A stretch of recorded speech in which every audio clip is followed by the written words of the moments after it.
We just Sure. wanted to discuss about some of your favorite web series because web series requires a lot of investment. And what I personally do is only when you tell something that, this is a good one, then Hmm. only I give that time and effort to the web series. So, really, really wanted to know if you could tell us, you have seen so many of them. What stands out as your favorite web series, say, if I talk about all time?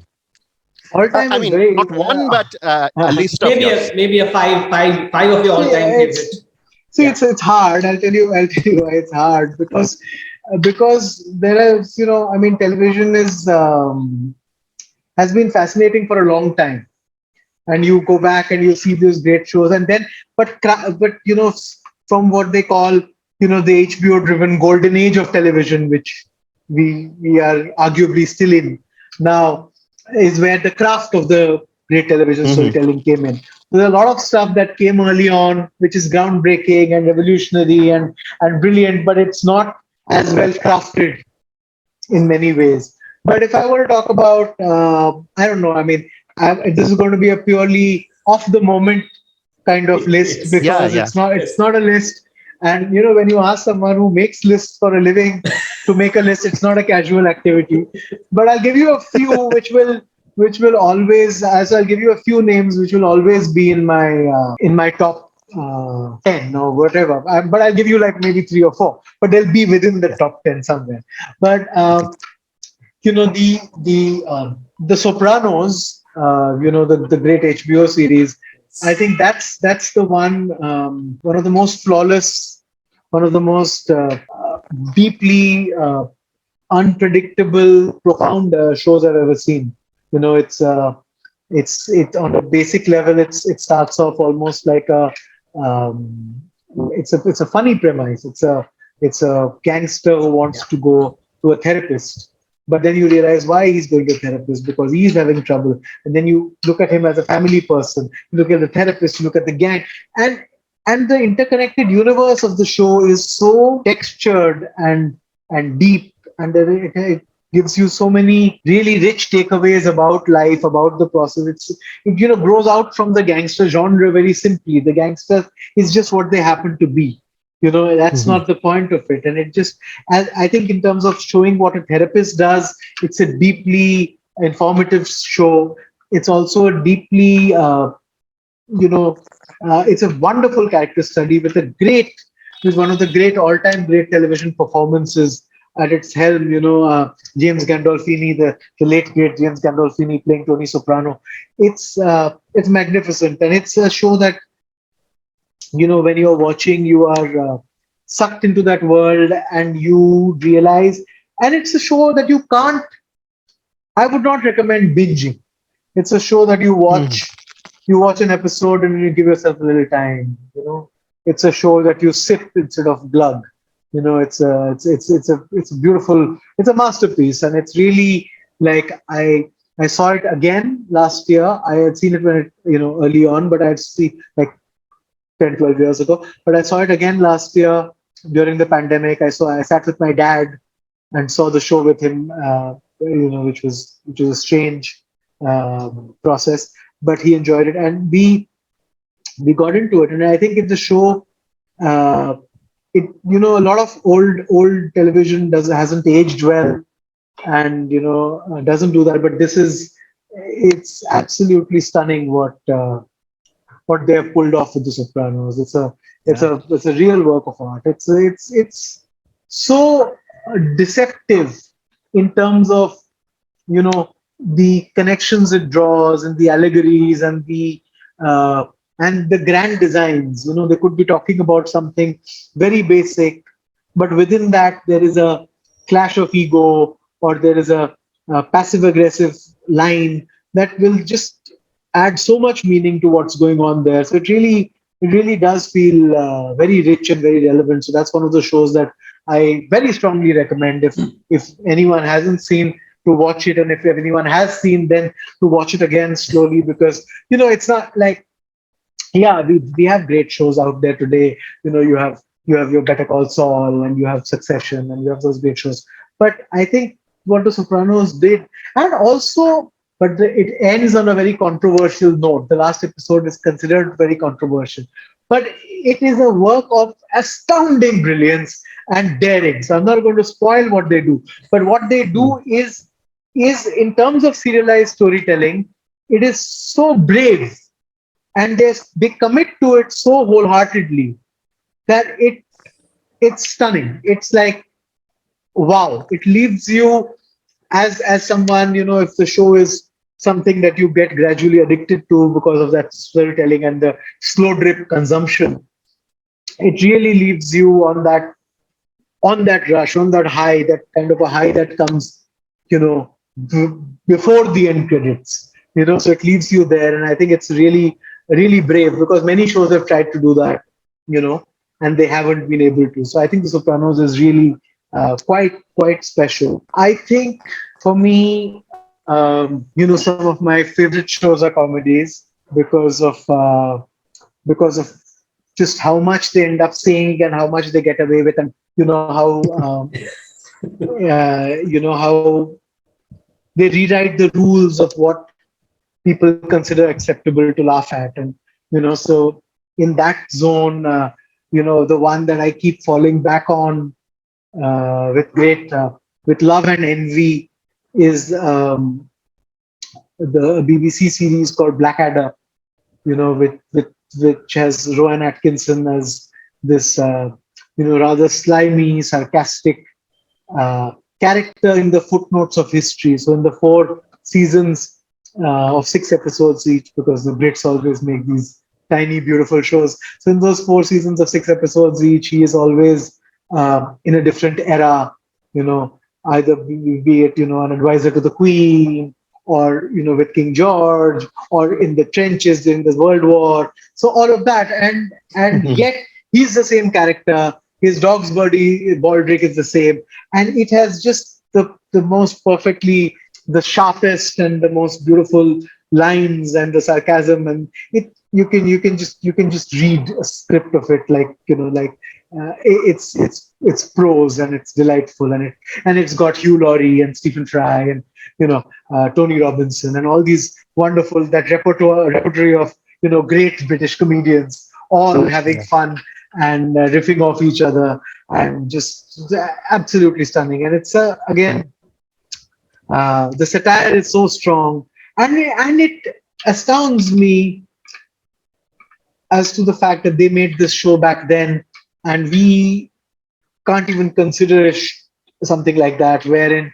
they're laughing about historical figures, or basically joking about everybody, and irreverent about, there are no sacred cows, everything is irreverent. They can make a joke about the Queen in one line, Christopher Columbus in the next, Samuel Johnson in the next, Lord Byron in the next. Like, everybody's an equal opportunity target, and that is so stunning to see. When you see it even today, you're like, our current comedy, can we get away with this? Will we do this? What will happen?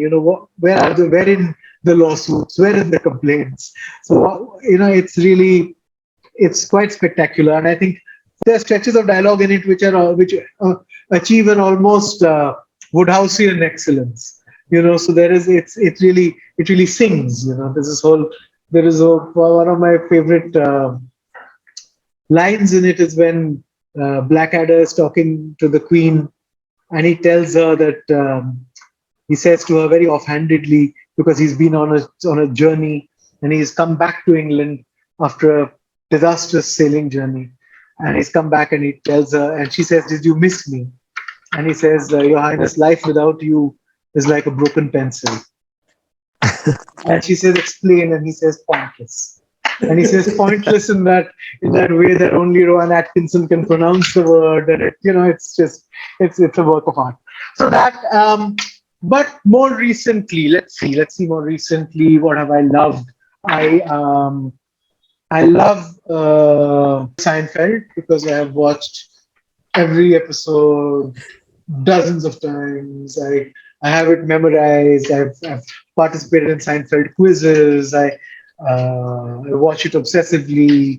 I quote it with my best friend. It's an all time thing. So that is one of those big shows, because what Seinfeld taught me, beyond the idea of four four really fun characters, which is all normal. But the fact that this was a show which could take place rather audaciously, an entire episode could be set inside the waiting room of a Chinese restaurant, and Yes. these characters were selfish. These characters never became less selfish.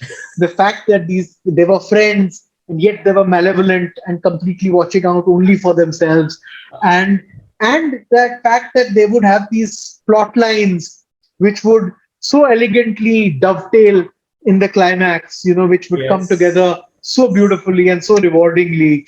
And when you watch an episode like The Marine Biologist, or you see all these different plot lines with different setups and all paying off in different ways. I mean, it's extremely elegant storytelling what Jerry Yes. Seinfeld and Larry David did. What you You said know, about that, these four characters, like yeah, it almost feels pointless. yeah, That this is like when they talk about that, it's a show about nothing. It actually becomes a show about nothing, but again, it is also a show about everything, yeah, really. because they and there are several episodes about them pitching a show like Seinfeld and casting a show like Seinfeld, and all of that. So which is about the ridiculousness of the TV world and the world of comedians and how absurd all of it is and how capricious it can be. But it's just like it's there, and it's the fact that they would just add words to our lexicon and have characters who are low talkers or sidlers or sponge worthy. And I think that again it's so brave because it's talking about all these things. Like I think at the time it came, there was very like all sitcoms traditionally, even the great ones, even Cheers or whatever, would all have this idea of like growth and essentially people getting together. And it was meant to be this thing of warmth. And here were these guys who were just like doing their own thing and completely brash about that. And as Larry David had instituted a rule saying no hugging, no learning. So that was important that their stories not give the audience a moral lesson. And so it was that. So I think, and the fact that they ended in 9 seasons and not, didn't wait for the show to dip was quite significant. Among Right. current shows, I think a lot of them are rewriting the way we see shows. There was a British series last year, which hasn't aired in India yet, but it's an HBO show which I would strongly recommend, called Landscapers. And Yeah. it's a three-part crime drama with Olivia Colman and David Thewlis, and it's very cinematic. It's a true crime story, but it's treated in this extremely cinematic lens. And Gerard Depardieu is constantly mentioned, and Gary Cooper is constantly shown, and it's so weird and so beautiful, and it's really unlike anything I've seen. And the other show that of the current shows, the one that really is exciting me and which is going to come back this year for its third and perhaps fourth seasons is an FX series called Atlanta by Donald Glover, which is again like it's the bravest show out there. One episode randomly, like it's this show showing like a bunch of like black rappers in Atlanta. That's the world. But it's just going and talking about everything, about the nature of celebrity. So there's an episode, for example, where they talk about Justin Bieber at a celebrity basketball game, and then a young black boy shows up as Justin Bieber. So they never explain that. They never try to say that someone is, for the purposes of that show, that is Justin Bieber. So that's the level of that show, constantly pushing the envelope, constantly making you wonder what genre the show is. Like there's an episode where like one of the characters keeps saying that, talking about another character having an invisible car, and he keeps showing this Instagram of this one guy just standing by himself. And he's saying, see, these are his pictures with his invisible car. So everyone's obviously laughing at him because he's fallen for some prank. But at that end of that episode, in the middle of a lot of chaos, somewhere in the background, you see like a few people who are standing on the curb, being mowed down by something. And then you realize that there is someone like that in the middle of nothing. So there is an invisible car in the back that has not. So that idea of blurring perception and making us rethink what is fantasy and what is reality and what is and how relevant it is, what is fantasy and what is reality. So I think Atlanta is really, it's a stunning work, and I hope that, I mean, I'm sure the third season will be, whatever it is, it will be unlike something we've seen before. So I'm very excited to see it come back. So those Where is are a it streaming, few. Rajendra? Atlanta is It streaming used where? to be it used to be on Hotstar, but it's not showing there anymore. It hasn't been showing there for the last year. But it's a really good one. Like those Right, first two right. seasons, it's really unlike any show you've seen before. Staggeringly original. And that's what I think TV can do, right? TV now can be so many things that you've never expected it to be. Right, right. And that's really exciting. Rajendra, actually, I read an article which you wrote about Taskmaster, Hmm. which is available on YouTube. And after that, I saw it. It's different from what we have seen. So, what Yeah. intrigued you about Taskmaster so much? I felt that okay. The Taskmaster. See, I like British comedians. Okay, in general, I'm a big fan of the fact that these are people who are celebrating the idea of silliness.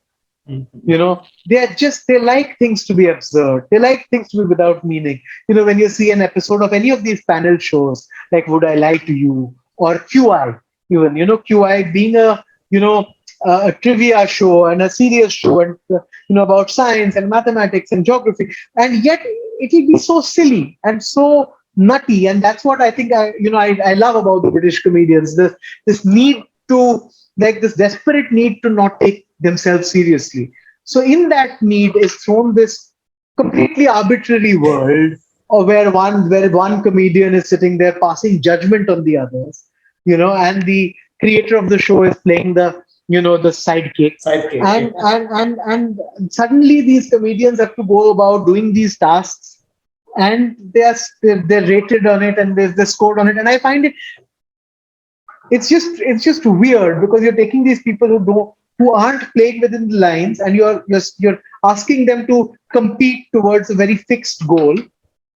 They have to do bizarre things, and then while doing those bizarre things, they're going to be judged completely arbitrarily as well. So the fun of it is not just in the task they're doing. The fun of it is in these guys all sitting around laughing at each other about the fools they've made of themselves. They're all sitting around, and that irreverence and that silliness is, I don't know, especially during the lockdown. I discovered it during the lockdown, and I found it Yes, so yes. refreshing. I've even pitched to a certain producer. I said, get me the rights to that show. I'll make it out here. I would gladly make a Taskmaster. I don't know if we have witty enough people to be contestants, but I don't know if our stand-up comedians are comedic enough. But I'm sure a mixed bag of people, it would be worth giving it a shot. British comedy is really very very unique in the way, like the way they can really take the subtlest of things and make it very silly, just in the way they say things or just in the way they do things. I don't think we are doing that sort of comedy now in our No, country. I don't think we don't embrace absurdism. And that's a very Hmm. sad thing for our comedy. Our comedy ends up being very punchline driven, and as of now, a lot of our comedians are very derivative of the West. There are a few good ones right now. There is one young man whose work I follow called Karunesh Talwar. He's Yes, got a few yes, specials on Amazon. I yes, find yes, him yes, I find him original. So yes. and there are a few others. Some of Zakir's stuff is good. Some of Biswa's stuff is good. Some of Ashish Shakya's stuff is good. But it's few and far between. But I feel like what the British do, and this is what I really love, right? Is that, and this is again what brings us back to Ray in a weird way. But what the British do is they are not sitting on a moral high horse. What happens in the American shows or American television as a whole is that there is a morality that drives the central characters. That there will be a redemption arc for the main character. Like the difference between the American The Office and the British The Office is the British The Office is a cringe comedy to the bone. Like that character is a nasty character. You see him fail, you feel bad for him because you're human, but he stays deplorable. But in the American one, he is gradually becoming smarter, more sensible, nicer, warmer, cuddlier, which is all fine. It's a fun show, and Steve Carell is great. But it's not the same thing. So when you see these British shows, and which is why you're seeing a show like Succession, which is why it's written by a British creator who's made a show like Fresh Meat or a show like Peep Show or worked on Thick of It before this. He is not looking for redemption. He's saying Yeah, that's very interesting. it's what is wrong with these characters is what makes it interesting. Whereas with American shows, which is why Seinfeld, I think, bucked the trend. And then, of course, Larry David made Curb Your Enthusiasm, which is still going strong in its 20th year. Or we have It's Always Sunny in Philadelphia, which is a Seinfeldian setup, but taken to some more complete extreme in terms of radicalism. But it's like most of their shows are, they're not preachy, but they are in that idea of let's leave the viewer with some warmth and hope and joy, which is fine. These are good motives to have. But with the British, they're like, it's all right. If we've made them laugh, then the warmth and joy will follow. We don't have to spoon feed them a moral victory as well as a humorous one. Which is why when you go back to like the greatest sitcoms of all time, Faulty Towers will always be up there, even though it's such a mean comedy. But it'll be up there because you're like, I mean, it's so fantastically well plotted and acted and performed, and within those 12 episodes, there's a universe of comedy. So yeah. Anything in Indian web series that impresses you more than the others? Stand out? I like the direction and performances and tone of Tabbar on Sony Live a Yeah. great deal. I thought that was very impressive. I thought the storytelling, by the end of it, it became too simplistic, and the treatment was so sophisticated and well done that I expected it to be more rewarding more. as an end, as opposed to just everyone, like a Mexican standoffish, everyone training guns at everyone sort of a situation. It just becomes too easy to paint one character as a villain, Hmm. and which is problematic. But the Indian shows are beginning to improve. I think you see. I think Good Luck. I was impressed by the second season because it was a very simple Wagle Ki Dunya kind of show, and in the second season suddenly became about emotional young youth and angst of the middle class and the aspirational young men. So I think that's interesting that it would go there. And yeah, I think when you see something like Family Man, I was impressed by the fact that they made what was essentially a Hindi web series, and they made more than half of it in Tamil, and Mm. Hmm. made the country start to read subtitles. So that was a Mm. massive win. But So as true. of now, I don't think we have, like, I think our stuff is still coming with caveats. We haven't, like, you see a Tabbar and you're like, oh, this is a nice Fargo-esque show, which is an accomplishment in itself. But I would like to really start seeing shows which have no reference point, shows which are not compared to, you know, of Breaking Bad or a Fargo or whatever they're trying to do, a Silicon Valley. I hope they find their own voices. I think it'll happen. And I think Amazon's doing some good stuff. Sony's doing some good stuff. I think even the performances and the overall ambition of Scam 1992 was also interesting. So I think we are definitely every year the bar is moving a great deal, you know. Right. So I think this year hopefully we'll see some good shows. But yeah, I would like to see more. Like, what really impressed me was from the last few years was the Z show Churels, which came from Pakistan. Yeah. And I mean, Z has the worst app and the worst experience as a viewer, but Churels is worth it. Like, I was sitting through it and I was like, oh God, I'll have to like go back to this and I have to restart the app and all of those things. But it was such a stunning show because it's got its own aesthetic, it's got its characters, it's got a certain political point of view, it's saying something, it's got a well-defined. I mean, it's really sharp. It created a new world for me, and it had its unique energy, unique characters, very well written, very well performed. And I think that immediately when you see a show like that and you see our shows in comparison, you realize that we are still not being able to do.